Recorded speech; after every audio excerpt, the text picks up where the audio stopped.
Analisis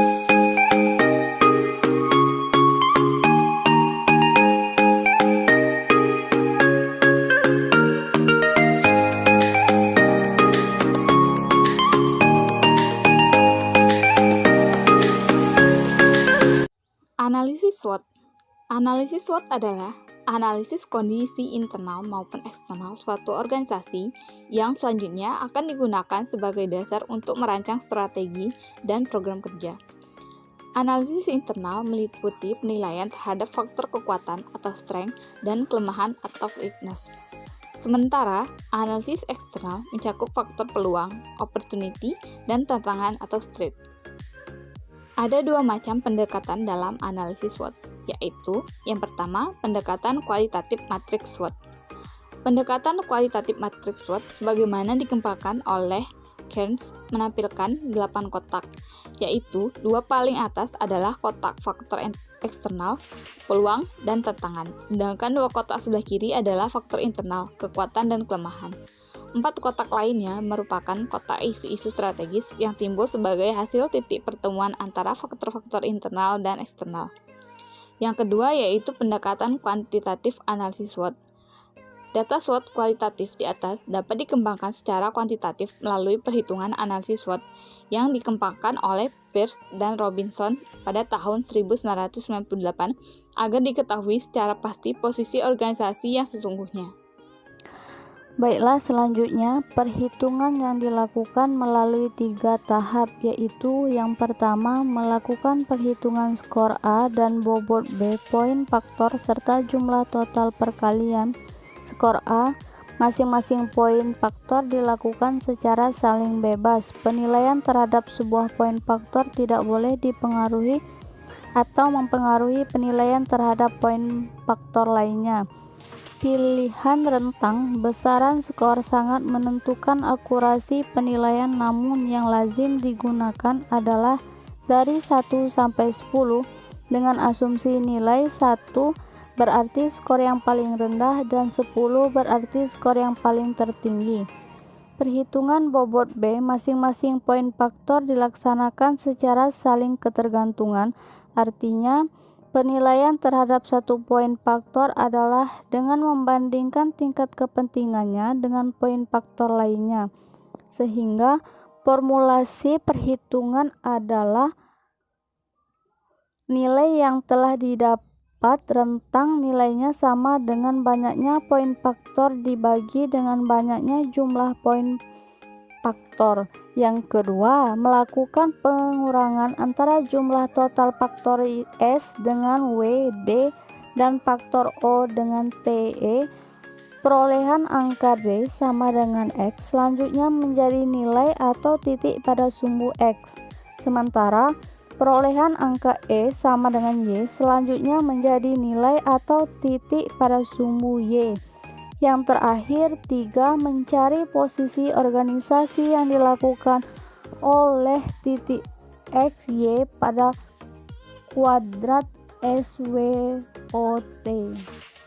Profil usaha kue Baitat 3 saudara. Nama pemilik usaha yaitu Ibu Rinda. Jenis usaha kue Baitat dan beberapa macam kue lainnya seperti kue kering, bolu, koja, brownies, cake, dan lain-lain.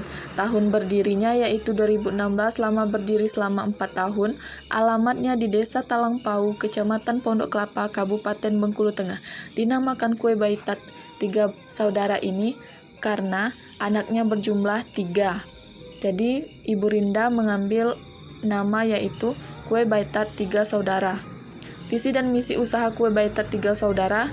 Yang pertama, visi membuat kue yang enak dan sehat dengan memanfaatkan potensi lokal Bengkulu guna untuk memajukan perekonomian daerah.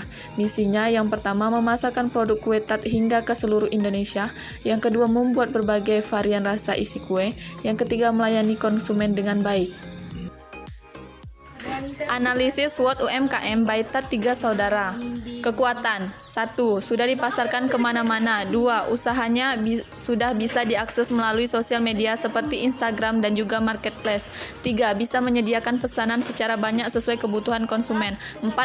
Rasa kuenya enak dan juga teksturnya sangat lembut. 5. Harganya pun terjangkau.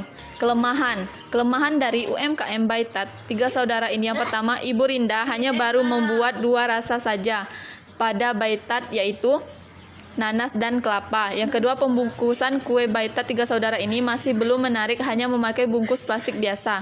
Peluang dari SWOT UMKM Baitat tiga saudara ini, yang pertama, usaha rumahan yang menguntungkan. Yang kedua, sudah banyak masyarakat di luar kota Bengkulu yang mengenal kue tat tiga saudara. Yang ketiga, dicari oleh wisatawan dari luar kota Bengkulu. Ancaman dari UMKM Baitat tiga saudara, yang pertama, karena banyaknya pesaing baru atau penjual baru yang lebih kreatif dari Baitat Ibu Rinda. Yang kedua, karena rasa yang disediakan hanya itu saja dan membuat masyarakat tertarik pada Baitat yang lain. Selanjutnya, saya akan menjelaskan tabel penilaian pendekatan kuantitatif. Tabel ini berguna untuk menilai seberapa layaknya usaha ini untuk dikembangkan lebih maju. Setelah memberikan penilaian, kita akan mengetahui apakah usaha ini baik untuk dikembangkan atau tidak. Kita mulai saja. Yang pertama, kekuatan. Kekuatan di sini ada 5. Yang pertama, sudah dipasarkan kemana-mana. Kami memberikan nilai 8. Yang kedua, usahanya sudah bisa diakses melalui sosial media seperti Instagram dan juga marketplace. Kami memberi nilai 8. Yang ketiga, bisa menyediakan pesanan secara banyak sesuai dengan kebutuhan konsumen. Kami memberi nilai 8. Yang keempat, rasa kuenya enak dan juga teksturnya sangat lembut. Kami memberi nilai 8,5. Yang kelima, harganya terjangkau. Kami memberikan nilai 9,5. Setelah kita memberikan nilai atau skor, maka kita akan menghitung bobot. Bobot di sini harus bernilai 1. Mengapa bobot harus bernilai 1? 1 di sini sama dengan 100%, karena dalam penilaian kita harus menilai secara keseluruhan. Oleh karena itu, nilai bobot harus bernilai 1 atau berjumlah 1. Dari mana kita bisa dapat menentukan berapa nilai bobot setiap kekuatan yang ada? Kita dapat menghitungnya dari nilai skor dibagi jumlah skor yang ada. Di sini jumlah skor dalam kekuatan ini adalah 42. Jadi 8 dibagi 42 sama dengan 0,19. 8,5 dibagi 42 sama dengan 0,20. 9,5 dibagi 42 sama dengan 0,23. Setelah kita mendapatkan skor dan bobot, maka kita harus menghitung nilai total. Total di sini kita mendapatkannya dari skor dikali bobot, yaitu 8 dikali 0,19 sama dengan 1,52. 8,5 dikali 0,20 sama dengan 1,7. 9,5 dikali 0,23 sama dengan 2,19. Jumlah dari total ini secara keseluruhan adalah 8,45. Setelah kekuatan, maka kita akan menghitung kelemahan. Kelemahan di sini ada 2. Yang pertama, Ibu Rinda hanya baru membuat 2 rasa saja pada Baitat, yaitu nanas dan kelapa. Kami memberi nilai 6 dari 10. Yang kedua, pembungkusan kue Baitat tiga saudara ini masih belum menarik, hanya memakai bungkus plastik saja. Kami memberi nilai 4. Nilai bobot yang didapatkan adalah 0,6 dan 0,4. Total yang didapatkan 3,6 dan 1,6. Jumlahnya 5,2. Setelah kita mendapatkan nilai kekuatan dan kelemahan tersebut, maka kita harus menghitung selisih kekuatan dan kelemahan. Selisih kekuatan dan kelemahan ini berguna untuk mendapatkan nilai X. Nilai X ini berguna untuk menentukan garis kuadran yang ada di akhir nanti. Jadi selisih kekuatan dan kelemahan ini 8,45 dikurang 5,2 sama dengan 3,25. Itu adalah garis X-nya. Selanjutnya, setelah kita menentukan hasil nilai X, maka kita akan mencari nilai Y. Nilai Y didapatkan dari penilaian peluang dan ancaman. Peluang di sini ada 3. Usaha rumahan yang menguntungkan kami memberi nilai 9,75 dengan bobot 0,38 dan total 3,70. Yang kedua, sudah banyak masyarakat di luar kota Bengkulu yang mengenal kue tart ini. Kami memberi skor 8 dengan bobot 0,31 dan total 2,48. Yang ketiga, dicari oleh wisatawan di luar kota Bengkulu. Kami memberi skor 8 dengan bobot 0,31 dan total 2,48. Jadi, jumlah dari total keseluruhan adalah 8,66. Selanjutnya, ancaman. Ancaman di sini ada 2. Yang pertama, banyaknya pesaing baru atau penjual baru yang lebih kreatif dari Baitat Ibu Rinda. Kami memberi skor 7,75 dengan bobot 0,52 dan total 4,03. Yang kedua, rasa yang disediakan hanya itu saja, bisa membuat masyarakat tertarik terhadap Baitat yang lain. Skor 7,25 dengan bobot 0,48 dan total 3,48. Dan secara keseluruhan jumlah total adalah 7,51.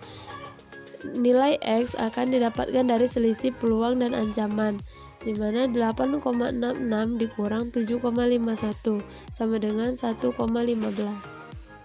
Selanjutnya untuk menentukan kuadran. Untuk menentukan kuadran itu didapat dari nilai X dan Y yang telah dihitung sebelumnya. Apabila nilai X-nya positif dan nilai Y-nya positif, maka berada di kuadran 1. Apabila nilai X-nya positif dan nilai Y-nya negatif, berada di kuadran 2. Apabila nilai X-nya negatif dan nilai Y-nya positif, maka berada di kuadran 3. Dan apabila nilai X-nya negatif dan nilai Y-nya negatif, maka berada di kuadran 4. Dari nilai X 0,01 dan Y 1,15, maka usaha kue tart 3 saudara ini ada di kuadran 1. Positif, positif. Posisi ini menandakan sebuah organisasi yang kuat dan berpeluang. Rekomendasi strategi yang diberikan adalah progresif. Artinya, organisasi dalam kondisi baik, sehingga sangat dimungkinkan untuk terus melakukan ekspansi, memperbesar pertumbuhan, dan meraih kemajuan secara maksimal.